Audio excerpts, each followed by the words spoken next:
사진으로 살펴보는 한 주간의 주요 뉴스 클릭패스트 컷. 오늘도 힘차게 문을 열겠습니다. 오늘은 연합뉴스 사진부 최재고 기자와 함께합니다. 최 기자 어서 오세요. 안녕하세요. 최 기자, 오늘이 어떤 날인지 알고 있나요? 네, 다행히도 알고 있습니다. 우리 남편들은 꼭 알아야 되는 날인데요. 부부의 날이에요. 그래서 부부는 이 세상에 친구가 하나 남는다 그러면 그게 배우자일 정도로 중요한 인생의 친구니까 꽃 한 송이 준비하는 것도 좋을 것 같습니다. 네, 인생의 가장 중요한 친구에게 따뜻한 마음 전할 수 있는 날이 됐으면 좋겠습니다. 클릭베스트 컷 첫 번째 사진부터 살펴보겠습니다. 네, 오늘 첫 사진부터 굉장히 강렬한 것 같습니다. 마치 한복의 권투 장면을 보는 것 같은데요. 예, 권투를 하는데 이상하게 야구 유니폼을 그러니까요. 입고 야구 헬멧을 이렇게 날리면서 권투를 하는데 재밌는 장면이에요. 이게 15일 날 그 추신수 선수가 소속돼 있는 텍사스 레인저스 팀 경기예요. 상대 팀은 토론토였고요.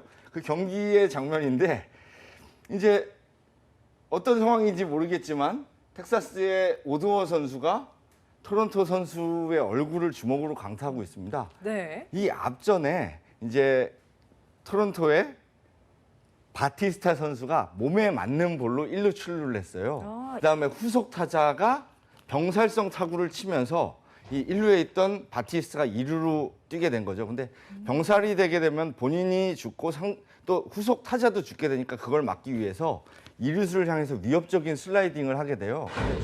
비슷한 상황에 전에 강정호 선수가 무릎 부상을 당했던 상황이랑 비슷하죠. 네. 굉장히 위협적으로 이 오드워 선수에게 뛰어든 거죠. 화가 난 오드워 선수가 가슴을 밀고 오른손으로 주먹으로 얼굴을 날리는 그런 상황이 발생한 겁니다. 크게 다칠 수도 있는 아찔한 장면이에요. 이게 수비를 하는 상황에서 슬라이딩을 하게 되면 무릎을 크게 다쳐요. 이렇게 서 있는 상황에서 무릎을 탁 치게 되니까 보시면 순간 포착된 시점이 절묘하죠. 그러니까요. 어떻게 이런 타이밍에 사진을 딱 찍어냈는지 그것도 신기하거든요. 그러니까 궁금한 걸 제가 해결해 드릴게요. 예전에는 네. 카메라가 한 번 누르면 한 번 찍혔어요. 근데 요즘에는 1초에 14장 정도가 찍히는 고성능 카메라가 나와가지고요. 장소, 그러니까 자리를 잘 잡고 방향을 잘 잡고 있으면 이런 순간 포착하는 건 예전보다 많이 어렵지는 않습니다. 네. 그러나 그쪽에서 상황이 발생할 거라는 걸 생각하고 카메라를 돌리고 있거나 예상해야 되는 게 중요하겠죠. 네. 네, 결국 이 주먹질 때문에 양 팀에 있던 선수들이 다 그라운드로 뛰어들면서 난투극으로 또 커졌다고 하더라고요. 예, 벤치 클리어링이라고 그러죠. 예전에 기억나는 것 중에 하나는 박찬호 선수가 뛰어가서 날라차기를 했던 벤치 클리어링도 유명하고요.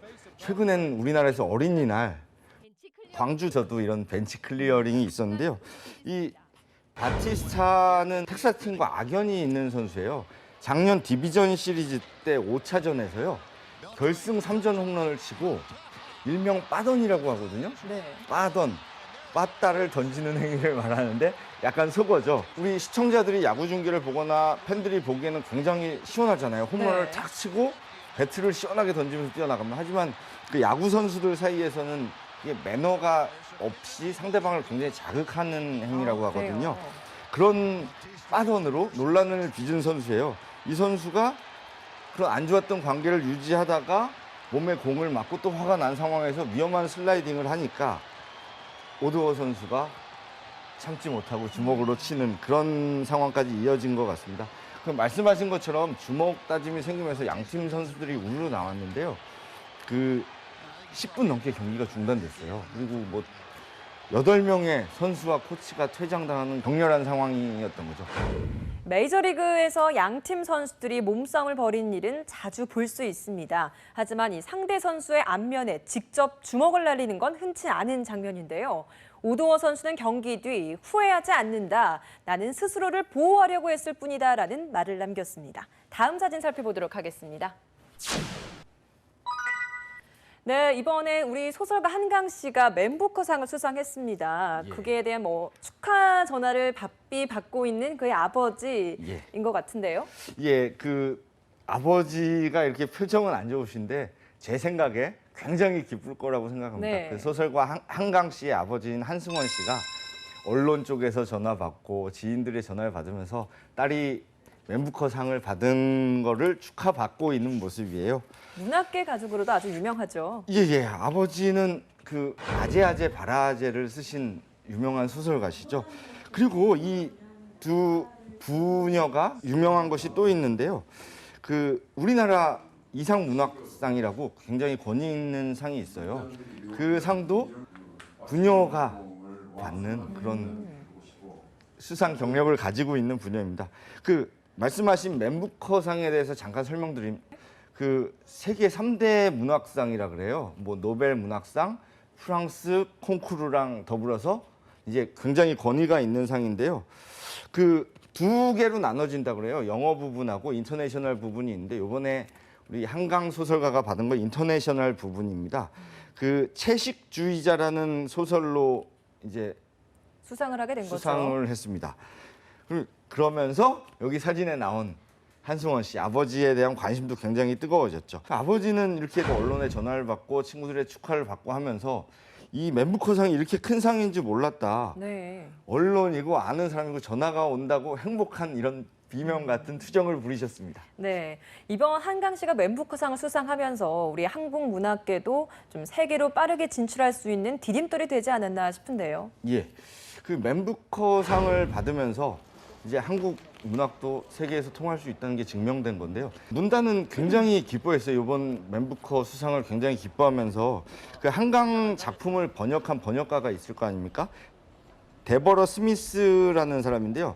이 사람이 번역을 했고 그 사람 또한 이제 젊은 한국 작가들에게 관심을 가지게 되면서 제2, 제3의 수상자가 나오기를 기대하고 있습니다. 그 번역가 스미스에 대해서 잠깐 설명을 해드리면요. 21세까지 영어밖에 할 줄 몰랐다 그래요. 네. 약 6년 전에 이제 한국어를 독학으로 배우기 시작했어요. 그러면서 번역도 시작했고 처음에는 단어 하나 찾고 다음 단어도 사전에서 찾고 이런 식으로 번역 활동을 했다고 합니다. 그 영국에서 한영 번역가가 적다는 점에 착안해가지고 이제 한국말을 배우기 시작했고요. 재밌는 게 이번 수상 있지 않습니까? 네. 번역가가 있고 이제 소설을 쓴 사람이 있는데 이 인터내셔널 부분에서는 번역가와 소설가가 상금을 나눠 갖게 된다고 합니다. 네. 네, 한편 소설가 한강 씨는 수상자 발표 직후에 예상치 못했던 결과여서 놀라고 기쁘다라는 소감을 밝혔습니다. 다음 사진 살펴보도록 하겠습니다. 네, 김용태 의원이 취재진들에게 둘러싸여 있습니다. 새누리당의 고질적인 계파 갈등 또다시 수면 위로 떠올랐습니다. 이번엔 좀 심각한 것 같아요. 예, 그 표정을 보시면 정말 시무룩한 표정인데 시무룩하다고 할 거의 참담한 표정이죠. 예. 그 새누리당 혁신위원장에 내정됐던 김용태 의원인데요. 기자회견을 열고 그 혁신위원장직에서 사퇴한다는 그 내용을 발표하고 있는 모습이에요. 17일 날 국회 정론관에서 찍힌 사진입니다. 그 새누리당 친박계에서 암묵적인 보이콧으로 인해서 새누리당 상임 정국위와 정국위원회가 그 보이콧으로 무산됐어요. 일부러 무산시킨 거죠. 친박계에서. 네. 그 이유가 있습니다. 정진석 원내대표가 혁신위원장으로 비박계 김용태 의원을 그리고 비대위원으로 김세연, 김영호 의원, 이해운 당선인 등을 내정하자 친박계가 굉장히 반발을 하면서 갈등이 고조됐고 그게 네. 이제 결국 수면 위로 표출된 건데요. 친박계는 비대위를 강성 비박계로 인선한 정 원내대표죠. 정 원내대표의 책임론을 주장하면서 중립적으로 다시 인선해라 이런 주장을 펼치고 있습니다. 반면에 비박계는 계파주의에 매몰돼 혁신 기회를 놓쳤다면서 친박계를 비판하고 있죠. 예, 김용태 의원은 이날 그 기자회견에서 오늘 새누리당 정당 민주주의는 죽었다면서 친박계를 비판했습니다. 네. 그런데 이 친박계가 정진석 원내대표의 비상대책의 출범을 저지시키는 게 이게 뭐 계파 갈등 이상의 의미가 있다 이런 분석도 나오고 있어요. 그렇죠. 친박계는 사실 원내대표로 정진석 원내대표를 선출할 때 자기들 힘으로 했었다고 생각하고 실제로도 그렇게 됐습니다. 세웠다라고 하고 있죠. 그렇게 된 데는 깊은 이유가 있겠죠. 이번 선거에서 참패, 거기서 책임을 피하고 싶은 거죠. 네. 그렇게 되면 이제 주류 인사들이 친박계 인사로 돼야 되는데 이 김용태 혁신위원장을 비롯해서 아까 말씀드린 그 김무성, 유승민 의원의 측근이죠. 그 책임을 져야 할 사람들이에요. 김영우, 이해운, 홍문표 등이 비대위에 대거 포진한 것에 대해서 불만을 품고 문제를 주장했습니다. 그리고 친박계 핵심 관계자는요. 친박계 아까 말씀드린 것처럼 지지를 얻고 선출된 정 원내대표가 중도 성향을 표방하면서 이런 인사를 단행한 것은 독선적 행동이다, 독단적 행동이다 이렇게 말을 했고요. 상임 정국이 무산이 친박계 집단적인 실력 행사로 비춰지거나 이에 반발하는 비박계가 탈당해서 뭐 새로운 당을 만들어서 당이 쪼개지는 한이 있더라도 이런 건 바로잡고 넘어가야 하겠다고 주장을 했습니다. 20대 총선에서 참패한 새누리당이 새 출발을 다짐하며 출항시켰던 정진석 호가 결국 고질병인 계파 갈등으로 2주 만에 자초 위기에 놓였습니다. 특히 친박계의 물밑 지원에 힘입어서 원내대표 경선에서 대승을 거뒀던 정 원내대표는 친박계의 보이콧이라는 장애물에 걸려서 비대위를 출범시키지 못하면서 앞으로 충격과 후유증이 더 클 것으로 예상됩니다. 다음 사진도 살펴보겠습니다. 네, 여야 지도부가 한데 모여 있는 사진인데 조금 전에 그 새누리당의 내분 사진을 보고 온 터라 그런지 지금 이 정진석 원내대표의 모습이 악수를 있는 야당 지도부의 모습을 보고 있는 것 같아서 좀 더 의미 있는 것 같아요. 예, 그 뭐 이렇게 손을 잡고 편안한 표정의 안철수 대표와 김종인 대표 그리고 이쪽에서 보고 있죠.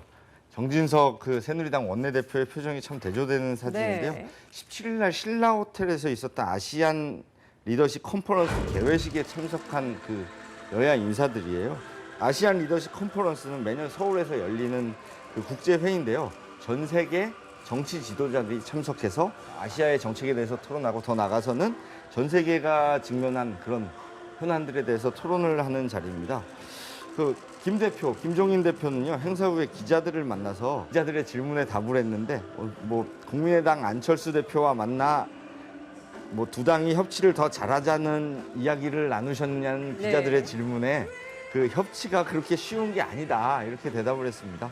이날 박근혜 대통령도 참석한 것으로 알고 있는데 여야 지도부들과의 만남은 성사되지 않았나 봐요. 예, 그 4.13 총선 이후에 박근혜 대통령하고 여야 지도부가 한 공간에 이렇게 있게 된 건 처음인데요. 박 대통령하고 여야 대표가 만나는 게 의미가 있었던 건 최근에 문제가 불거진 게 있었죠.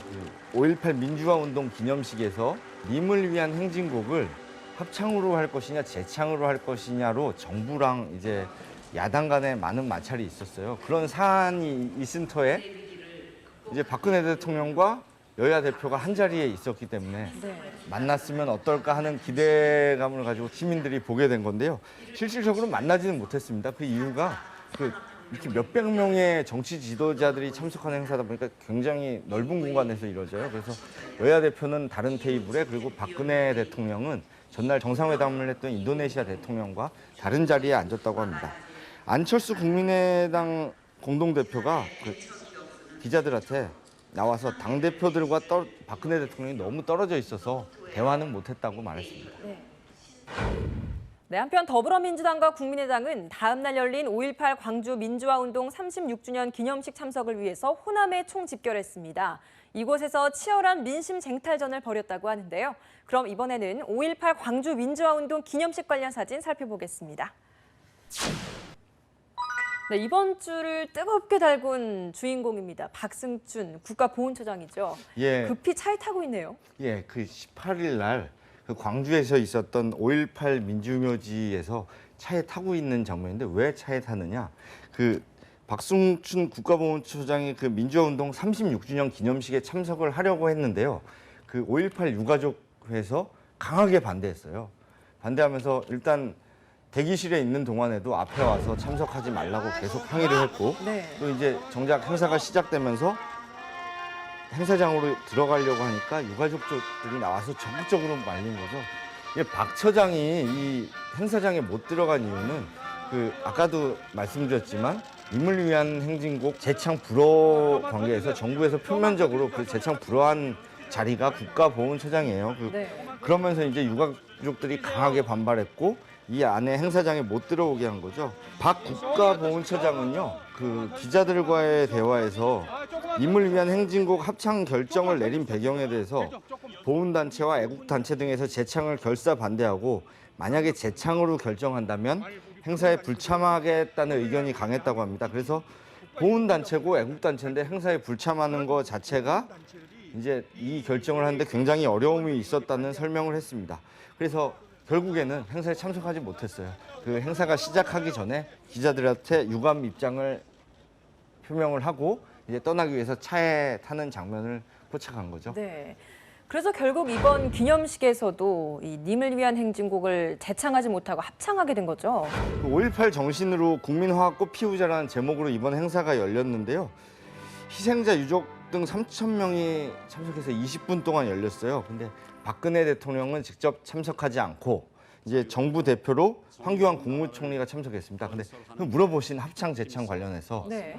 그 여러 사람이 노래에 맞춰서 불렀어요. 심지어 정의당 노회찬 원내대표는 주먹으로 이렇게 구령을 넣으면서까지 노래를 힘차게 처음부터 끝까지 따라 불렀는데 황교안 국무총리는 제가 사진을 봤습니다. 이렇게 눈을 감고 묵묵한 표정의 사진을 봤습니다. 부르지 않았다는 거죠. 네. 그리고 대부분의 사람들은 손에 든 태극기를 흔들면서 님을 위한 행진곡을 불렀습니다. 그 5.18 계기로 야권이 호남 민심을 잡기 위해서 서로 경쟁을 벌이는 양상인데요. 더불어민주당과 국민의당이 광주 국립 5.18 민주묘지 열린 기념식에 이번에 20대 국회의원으로 당선된 사람 전원이 참석했어요. 더민주의 경우에는 그 지난 12일부터 13일 동안 광주에서 워크숍을 개최했는데도 불구하고 또 닷새 만인 그 18일 날 돌아와서 다시 또 이런 행사에 전원 참석하게 된 거죠. 그리고 지난 16일부터 2박 3일 일정으로 광주 전남 지역을 이렇게 순회 방문 중인 문재인 전 대표도 마지막 피날레를 이 행사에서 마무리했다고 합니다. 국민의당 의원들은 대부분이 1박 2일 일정으로 광주로 내려갔습니다. 그 5.18 전야제에 대부분 참석하고 1박 2일 일정으로 이 행사를 소화하는 게 당 차원으로 이루어졌다고 합니다. 네, 이런 논란 속에서도 기념식은 무리 없이 진행됐습니다. 하지만 님을 위한 행진곡의 합창 방식에 대해서 야권 인사들이 반대 입장을 분명히 밝혔기 때문에 앞으로 갈등이 쉽게 사그라들진 않을 것 같습니다. 다음 사진도 살펴보도록 하겠습니다. 네, 굉장히 한산해 보이는 세종로 모습입니다. 저희 회사 근처인데 이 근처 사실 원래 굉장히 붐비거든요. 근데 뭐 때문에 이렇게 한적한 거죠? 네, 여기 광화문도 보이고요. 네. 저쪽에 저희 회사도 회사죠, 보이고 네. 합니다.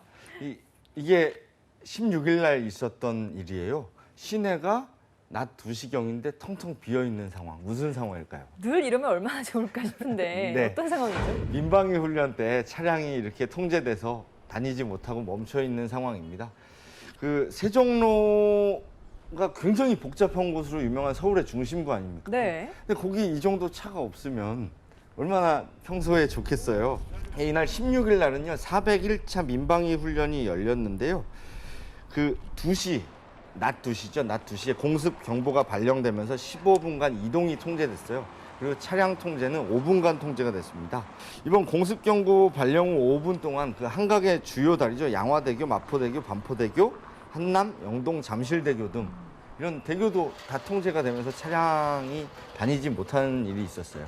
최 기자도 이날 취재 나갔나요? 예, 저는 이날 이제 마포대교가 통제하는 걸 찍기 위해서 그쪽 여의도 쪽으로 갔었는데요. 그쪽 사정은 어땠나요? 그 마포대교를 한눈에 이렇게 내려다보는 장소를 찾다 보니까 주변에 높은 건물을 찾았는데요. 네. 시간이 빠듯하게 겨우 찾았어요. 근데 그 건물이 마침 33층 높이라 굉장히 잘 보이겠더라고요. 그래서 올라갔는데 이게 유명 대기업 건물이었는데 그 기업도 훈련에 참여를 하더라고요. 네. 그래서 훈련이 시작되면서 모든 직원들이 다 건물에서 나와서 대피를 하고 지하로 대피하고 했는데 엘리베이터가 멈춘 거예요.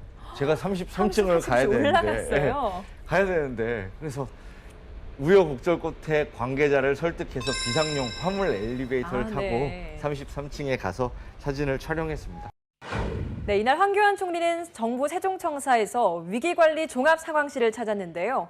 이번 민방공 대피 훈련은 올 초 북한의 4차 핵실험과 이딴 미사일 도발 등으로 엄중한 국가 안보 상황 하에서 실시하는 훈련이만큼 그 의미와 무게가 이전 훈련과는 많이 다르다고 강조했습니다. 다음 사진도 살펴보겠습니다. 네, 오늘 마지막 사진인데요.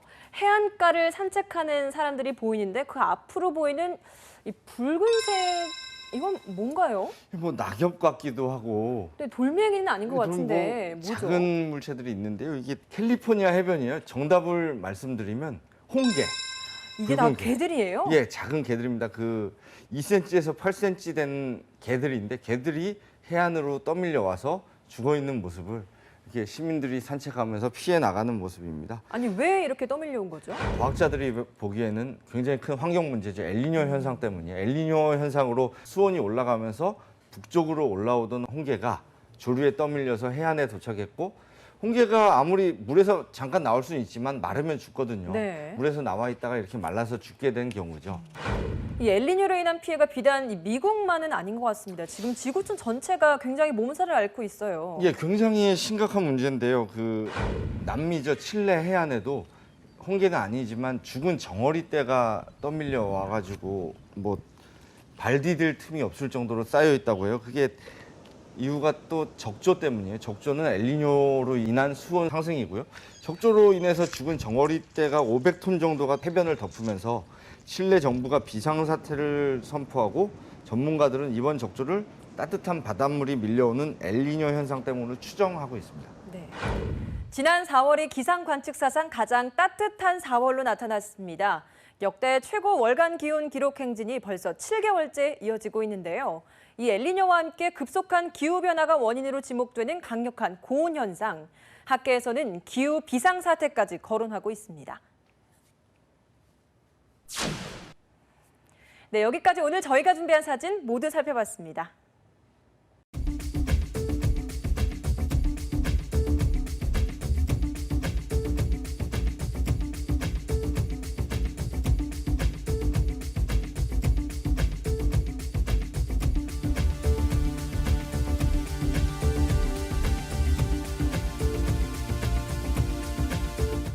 네, 최 기자, 오늘 살펴본 사진들 중에 베스트 컷을 뽑는다면 어떤 게 있을까요? 예, 저는 제일 처음에 소개해드렸던 사진이죠. 그 주먹질을 하는 야구장에서의 난투극 사진을 베스트 컷으로 뽑겠습니다.